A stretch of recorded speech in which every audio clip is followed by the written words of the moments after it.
સાબરદાણામાં જે ચાલી રહ્યું છે ત્યારે તમામ પાર્ટીના તમામ ધારાસભ્યો અને તમામ લોકોએ ત્યાં રજૂઆત સરકારને કરેલી છે.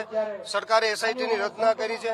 એસઆઈટીની રચનાની તપાસ ચાલુ છે અને જે તપાસ ચાલુ છે જ્યાં સુધી તપાસનો રિપોર્ટ ન આવે ત્યાં સુધી જે તપાસ ચાલી રહી છે. હજી તપાસનો રિપોર્ટ નથી આવ્યો, પણ સમાજને અધિકાર છે.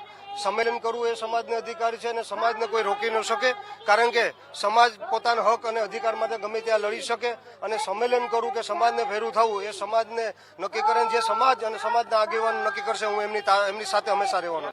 સમાજમાં મેં કીધું કે જેમ શિક્ષણ વધશે એમ એકતા વધશે. પહેલા કોળી સમાજમાં બહુ ઓછી ટિકિટો દેવામાં આવતી, હવે સમાજમાં બધી પાર્ટીમાંથી ટિકિટોની પ્રમાણતા વધતી જાય છે અને 2027માં પણ અમે તમામ પ્રયત્ન કરશું કે વધારે વધારે કોળી સમાજમાં ટિકિટો મળે અને વધારે ટિકિટો કોળી સમાજમાં મળે તો કોઈની તાકાત નથી કે કોળી સમાજને મુખ્યમંત્રી બનતા અટકાવી શકે.